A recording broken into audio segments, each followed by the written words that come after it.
In this program, we will look at 3 invisible and possibly ominous threats: electromagnetic waves, noise, and radiation.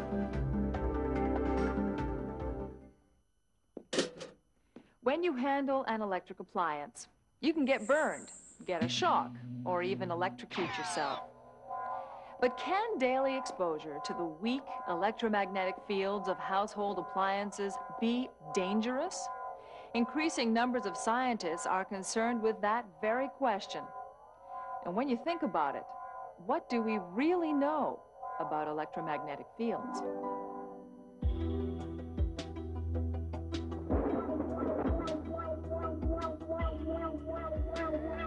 Long before electromagnetic waves from radio and television antennas, cellular phones, satellites, airport radars, power supply lines, and the whole plethora of household appliances invaded our planet, magnetic and electric fields already existed in nature. Indeed, a great many of the activities of living things involve electrical phenomena. For example, every heartbeat is induced by an electric signal.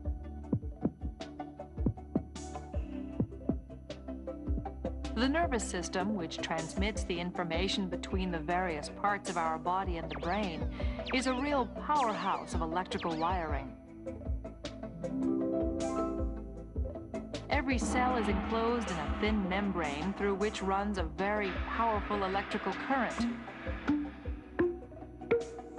That electric field derives from a difference in potential between the inside and outside of the cell and controls what goes in and out of the cell.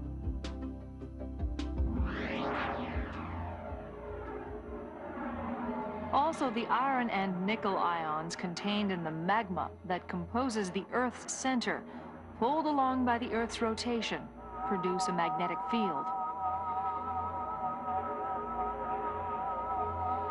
It is the influence of that terrestrial magnetic field that makes the hands of a compass point north.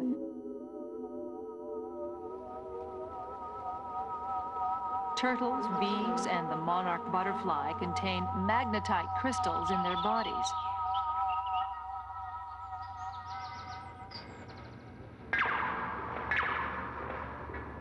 The lines that carry electricity long distances from the power stations use very high voltages in order to reduce energy losses in the wires.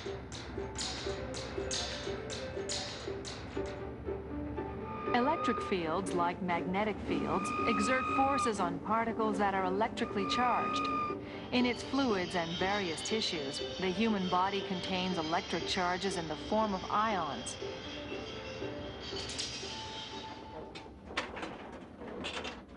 The electric and magnetic radiation generated by high-tension power lines, or a television set, for example, cause these ions to discharge.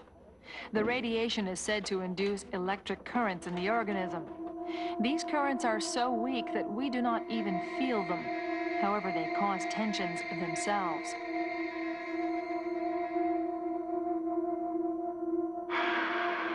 Some scientists say that these tensions might interact with the electric potential of the cellular membranes. They would disrupt the exchanges the cell has with the outside world.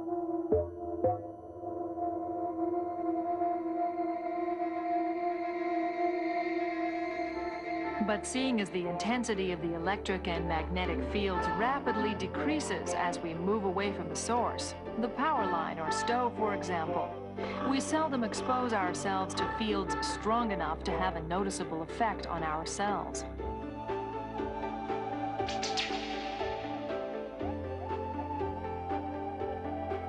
Still, epidemiological studies suggest that prolonged exposure to magnetic fields could increase our chances of contracting certain forms of cancer, such as leukemia or brain cancer. Just the same, such risks are not as severe as those linking cigarettes and lung cancer.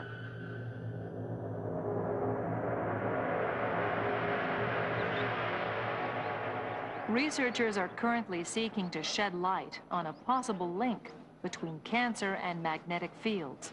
For 6 hours a day, they expose mice to levels of magnetic fields far greater in intensity than the ones created by high-voltage power lines, electric distribution networks, or household appliances and wiring. With these experiments, the researchers first want to find out if magnetic fields have anything to do with the development of cancer. They are also attempting to find out whether magnetic fields hasten the emergence of cancer in animals already inclined to develop cancer.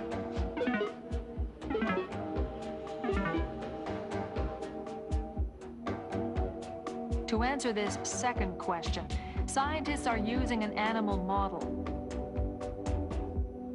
The application of a carcinogenic substance on the backs of young mice brings on cancer in a good number of them.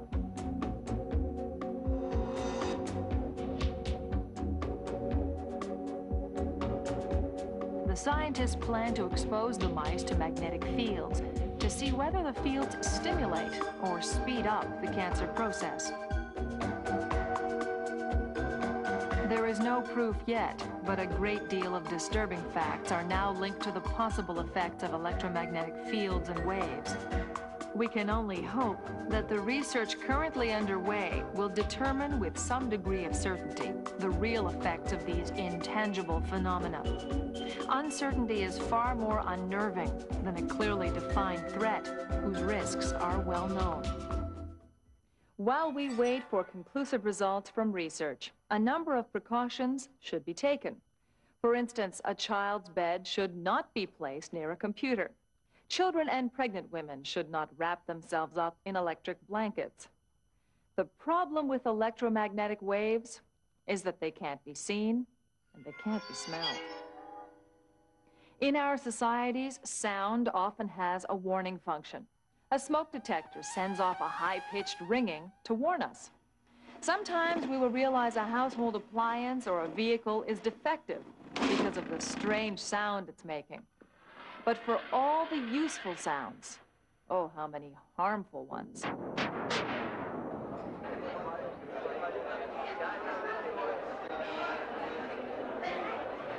Noise does not kill, but it can be damaging.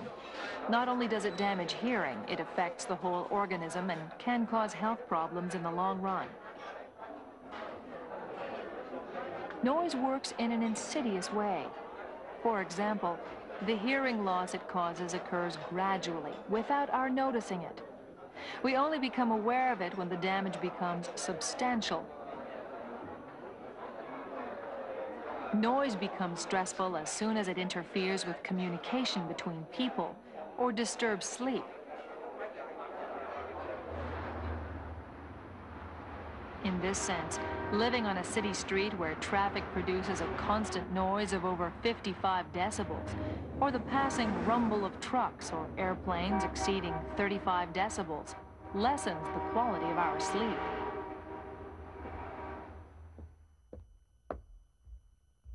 It is generally agreed that prolonged and repeated exposure to noises exceeding 75 decibels, which is about the sound level of a vacuum cleaner or a bustling street, constitutes a serious threat to hearing.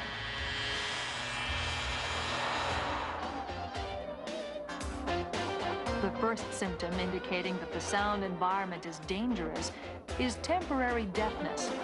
Whoever spends an evening in a noisy place, a discotheque, for instance, can have a spell of temporary deafness, which, fortunately, is reversible. The sensory cells of the inner ear get tired when they are exposed to intense noise for any length of time. That hearing fatigue translates into a temporary hearing loss caused mainly by high-pitched sounds, such as the sound of human voices. Once removed from the noise, hearing will become normal again as the sensory cells rest and recover. However, the cell's recovery takes twice as long as the time they were exposed. This means that work performed in a noisy environment for 8 hours a day will require 16 hours of recuperative rest. When the period of recuperation is insufficient, hearing fatigue builds up. The inner ear's sensory cells wear out. Some of them die. Since these specialized cells do not regenerate, the hearing loss is permanent and irreversible. Consequently, it becomes very difficult to follow a conversation where there is background noise. The ear also loses its capacity to distinguish different sounds. It can no longer distinguish the instruments in an orchestra, for example. Noises exceeding 75 decibels usually give rise to a number of physiological reactions. First, a protective reflex of the middle ear is triggered. This reflex, the contraction of a muscle attached to one of the small bones in the middle ear, reduces the transmission of the sound vibrations to the inner ear. Secondly, the organism always interprets noise as a warning signal. So an ongoing noisy atmosphere stresses it, causing the blood vessels that irrigate the digestive tract and peripheral areas like the skin to contract.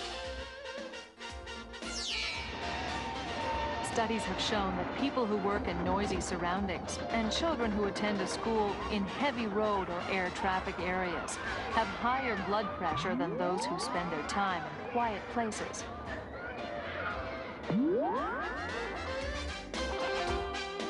Noise also lowers a person's overall concentration. It reduces the effectiveness of the other senses. For instance, a person having to do precise work in a noisy atmosphere will have a harder time pinpointing the signals he's supposed to detect.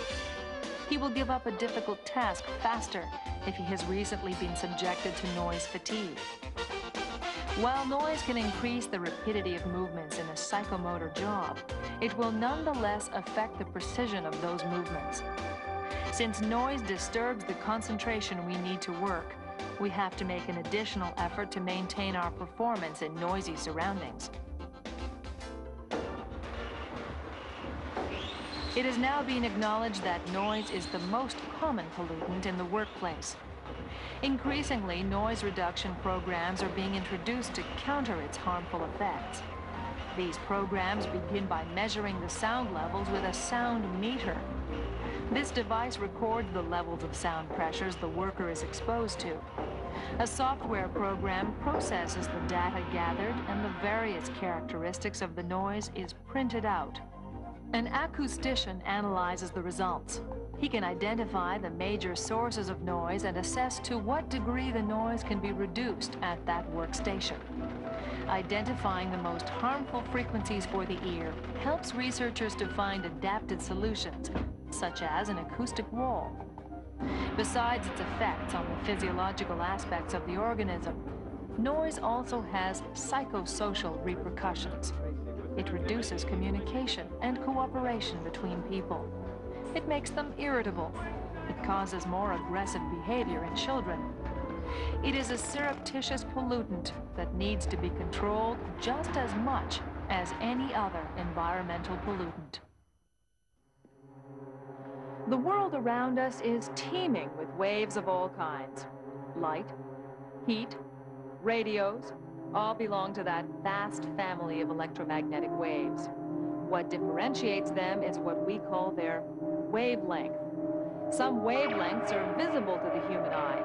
They're the ones that allow us to see colors. All the other electromagnetic waves are invisible.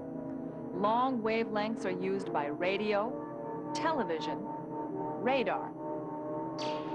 Then there are the shortest waves, those that have the highest level of energy. These waves can modify the structure of the atoms they collide with. They are part of what is known as ionizing radiation.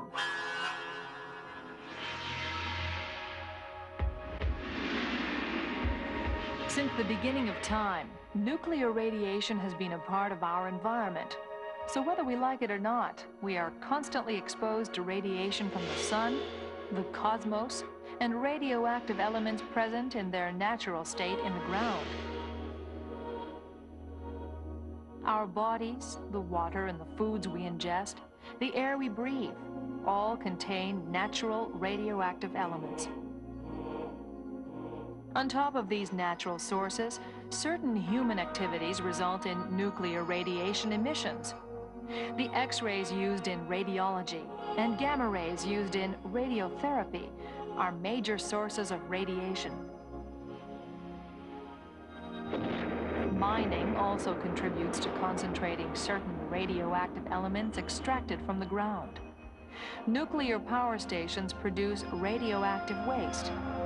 Certain household products, such as smoke detectors and ceramics, together with nuclear explosions, accidental or planned, also send nuclear radiation into the environment. What characterizes nuclear radiation is its capacity to pull one or several electrons away from the atoms they collide with when entering matter. The atoms thus deprived of their electrons become electrically charged particles called ions. This is why scientists call nuclear radiation ionizing radiation. Ionizing radiation emission generally occurs during a process called radioactive disintegration. During this process, a radioactive atom, which is in a state of unstable agitation, goes into a more stable state, releasing its surplus energy in the form of ionizing radiation. There are 3 types of ionizing radiation associated with radioactive disintegration. The first type is alpha radiation, which is emitted during certain stages of the disintegration of natural radioactive elements such as uranium and radium. Alpha radiation consists of positively electrically charged particles traveling at great speeds. Given their huge size, alpha particles have little penetration power. A simple sheet of paper will stop them. Still, they upset everything in their way and can cause serious damage, for instance, should they get into the body through the respiratory or digestive tracts. The second type of radiation consists of beta particles. These are electrons that have been ejected from an unstable electron. Being much smaller than their alpha counterparts, beta particles can penetrate 1 to 2 centimeters into living tissue. However, they do not disturb the cells as much as alpha particles. A sheet of aluminum, a few millimeters thick, will immobilize them. Finally, gamma rays form the third type of radioactive emission. This type of radiation is in the form of electromagnetic waves that have the capability of going right through the human body. They can be stopped only by dense materials, such as concrete and lead. When ionizing radiation enters a living cell, it can break up the molecules it collides with. For example, it can hit a water molecule and thus bring about the formation of hydrogen ions and hydroxyl ions. If 2 hydroxyl ions meet, they will unite to produce peroxide, a molecule harmful to the cell. Indeed, the peroxide sometimes break a link in the DNA chain. The DNA is valuable because it contains all the instructions required for the cell to function properly. On the other hand, ionizing radiation can deal the DNA chain a severe blow itself and damage it. Fortunately, the cell has its own mechanisms with which to repair breaks caused by radiation. Nonetheless, the repairs are not always right, and the DNA then undergoes a permanent change, which is termed a mutation. Such a mutation can be of no significance to the cell, but in some instances it occurs at a critical point. For instance, near a spot involved in controlling the cell's growth. If the surrounding area is conducive to it, the changed cell will then begin to divide uncontrollably and chaotically. This signals the birth of a cancer tumor.